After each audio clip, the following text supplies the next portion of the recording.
네, 이슈 키워드 시작하겠습니다. 첫 번째 키워드부터 바로 볼까요? 예, 첫 번째 키워드 K9 자주포 호주로 간답니다. 예. 우리나라가 개발한 K9 자주포가 호주로 전격 수출됩니다. 방위사업청에 따르면 호주 방사청격인 획득관리단은 오늘 호주 캔버라에서 한화 디펜스와 K9 자주포 도입 계약을 체결했습니다. 호주는 K9 자주포 30문과 K10 탄약 운반 장갑차 15대를 구매할 예정인데 수출 규모는 9천억 대에 이릅니다. K9 자주포는 우리 국방과학연구소와 한화 디펜스가 개발한 최신형 무기잖아요. 이미 예. 꽤 여러 나라에서 수출이 된 상태죠. 예, 맞습니다. 이 K9 자주포가 현재 터키와 노르웨이, 핀란드 같은 총 7개 나라에서 1,700여 문이 운용되고 있습니다. 예. 호주는 그 8번째 나라가 될 예정이고 현재 이집트와도 협의가 진행 중입니다. 우리 국방력도 자랑하고 동시에 경제에도 보탬이 되는 좋은 기회로 보입니다. 이번 건을 계기로 호주와의 관계는 더 돈독해지는 것처럼 보이죠? 예, 현재 호주를 국빈 방문 중인 문재인 대통령은 호주 총리와의 정상회담에서 양국 관계를 포괄적 전략 동반자 관계로 격상시켰습니다. 특히 올해가 호주와 수교 60주년인 만큼 양국 간 관계가 더 긴밀해지는 계기가 된 건데 이번에 문 대통령이 호주 모리슨 총리와 함께 협력하기로 약속한 분야를 살펴보면 국방과 방산 또 사이버 안보 분야를 비롯해서 수소 경제와 태양광 또 탄소 포집 장치 같은 친환경 핵심 기술 분야 그리고 우주 탐사와 발사체 산업, 위성 항법 분야까지 해당이 됩니다. 양국은 또 핵심 광물에 대한 공급망 협력에도 나서기로 했는데 광물 탐사와 개발, 생산, 광산 재해 관리까지 인력과 기술 분야에서 모두 협력한다는 계획입니다. 이뿐만 아니라 오미크론 변이 대응과 또 백신 공급 확대에 대해서도 양국이 공동 노력을 기울이기로 했는데요. 참고로 오는 15일부터 백신을 접종한 우리 국민은 호주에 무격리 입국을 할 수 있습니다. 이번에 호주와 협력하기로 한 분야들이 대부분 그간 한국이 우수하다고 평가받는 분야들입니다. 우리나라는 이 방역도 세계에서 제일 뛰어나다고 하고 세계 최대의 백신 위탁 생산국이기도 하고 말이죠. 또 국방력은 말할 것도 없고요. 우주 산업에서는 얼마 전 누리호 발사가 첫 발사인데도 거의 성공 궤도에 올랐다는 점을 확인할 수 있었는데 그간의 업적들이 차근차근 쌓여서 대외적인 위상을 높이는 계기가 된 게 아닌가 싶습니다. 예, 그리고 또 호주가 얼마 전에 우리 요소수 대란때 긴급으로 요소를 제공해준 나라기도 하죠. 그렇네요. 이런 결과는 오롯이 수출 실적으로 나타나고 있는 걸로 보이죠? 예, 두 번째 키워드 보시면 연간 누적 수출이 역대 최고를 경신했다는 소식이 들려왔습니다. 예. 관세청에 따르면 이달 10일까지 우리나라의 연간 누적 수출액이 6,032억 9,200만 달러를 기록했습니다.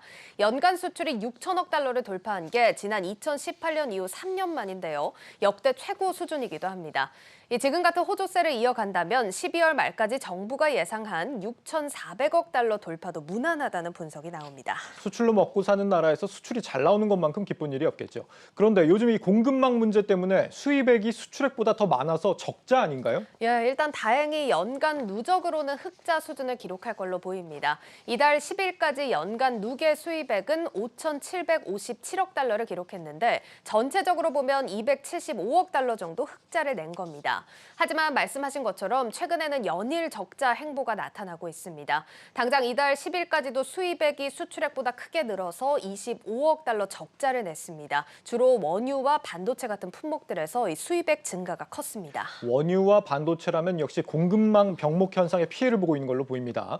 일단 연간 누적으로는 고무적인 결과지만 이대로 적자가 계속된다면 내년 경제 상황을 낙관하기는 힘들 것 같은데요. 예, 맞습니다. 그뿐만이 아니라 지금 팬데믹이 길어지면서 우리 건설사들의 해외 공사 수주 분야에서는 좋지 못한 실적이 나타나는 것이 사실인데요. 예. 이달 10일까지 연간 누적 해외 건설 수주액이 243억 달러로 305억 달러 수준이던 지난해보다 20%나 낮은 수준입니다. 아무래도 코로나 때문에 해외와의 이 물류나 인력 왕래가 쉽지 않아서 생기는 문제 같은데 당초 정부의 목표는 지난해와 비슷한 300억 달러 수준이었다면서요? 예, 그렇습니다. 오늘 홍남기 경제부총리 발언에 따르면 당초 목표인 300억 달러보다 미달한 이유는 코로나 불확실성 때문에 주요 프로젝트의 수주 계약이 늦어지고 있기 때문으로 좀 풀이가 되는데요. 현재 중동 사우디 고압 송전망 공사와 카타르 종합병원 보수공사 같은 이런 여러 사업들의 계약이 늦어지고 있는데 그 결과에 따라 지난해 수준의 수주 실적 달성도 가능할 수는 있다는 설명입니다. 다만 인도네시아 석유화학공사와 러시아 메탄올 생산 사업은 수주 여부가 불투명하다고 합니다. 이 홍 부총리는 기업 수주 경쟁력을 높이기 높이기 위해서 금융 지원 방식을 다양화하고 내년에 수출입은행 특별 개정 1조 원 추가 조성을 통해 이 수주 지원을 강화하겠다고 밝혔습니다. 네, 다행히 이 오미크론 변이의 위험성은 예상만큼 크지는 않을 걸로 보이는데 앞으로 서서히 공급망과 해외 수주 지연 문제가 해소되길 기대해 보겠습니다. 다음 키워드 볼까요? 예, 세 번째 키워드입니다. 고가 전세 대출 제한 없던 일로입니다. 9억 원 이상 고가 전세 대출에 대한 보증 제한을 검토하던 SGI 서울보증이 다시 검토를 철회하기로 했습니다. SGI 서울보증 측은 최근 코로나 확산 상황에서 보증 제한 조치가 실수요자들에게 부정적 영향을 미칠 수 있다고 판단해서 현 운영 조건을 유지하는 방향으로 결정이 됐다고 밝혔습니다. 은행들이 전세 대출을 제공하려면 반드시 보증기관이 필요하고 우리나라에서 이를 제공하는 기관은 총 3곳입니다. 주택금융공사와 주택도시보증공사 그리고 SGI 서울보증.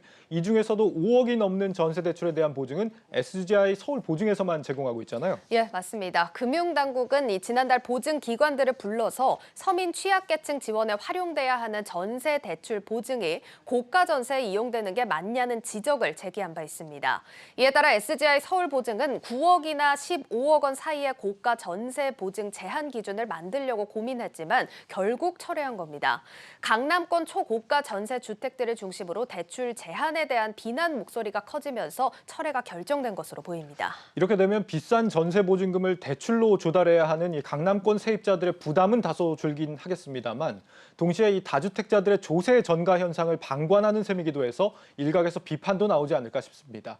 내년 3월 대선을 앞두고 규제를 완화하는 행보가 아니냐 이런 지적도 있는데 양도세 관련해서도 비슷한 움직임이 감지가 되죠. 예, 그렇습니다. 지금 나오고 있는데 이재명 대선 후보가 다주택자들에 대한 양도세를 1년 유예하는 구상을 당에 전달한 것으로 확인됐습니다. 이재명 후보는 보유에 따른 일상적 부담은 늘리고 거래에 따른 일시적 부담은 줄인다는 측면에서 보면 이론과 상관없이 양도세도 거래세에 가까운 측면이 있다면서 양도세 완화가 이 거래세 완화 또 보유세 강화 기조에 부합한다고 설명했습니다. 민주당은 조만간 처분 시기별 차등 완화라는 구체적인 방안에 대해 입장을 정리할 예정인데 이와 함께 다주택자 종부세에 대한 핀셋 조정도 검토 중인 것으로 알려졌습니다. 그간 종부세가 부담돼서 팔고는 싶은데 양도세가 너무 세서 처분을 못한다는 지적들이 많았죠. 이런 부분을 의식한 조치로 보입니다. 예, 그렇습니다. 이 후보가 또 이제 시골 움막을 사놨더니 그것도 주택으로 쳐서 2주택자 종부세로 중과하는 억울하다 하는 문제 제기가 있었는데 타당한 것 같다면서 조정을 검토하고 있다고 말했습니다. 정부가 다주택자에 대한 양도세 완화에 대해서는 반대 입장을 내고 있기 때문에 어떻게 정리가 될지는 상황을 좀 더 봐야겠습니다. 윤석열 후보는 다주택자 양도세에 대해서 어떤 입장이죠? 윤 후보 역시 다주택자 양도세를 한시적 50% 감면하자는 입장입니다. 종부세에 대해서는 재산세와의 이중 과세 문제가 있다면서 폐지를 해야 한다는 의견을 제시하긴 했습니다. 한마디로 두 후보 모두 양도세는 한시적 완화를 주장하면서 보유세 면에서는 의견이 반대로 갈린다는 것으로 정리해 볼 수 있겠습니다. 이슈 키워드였습니다.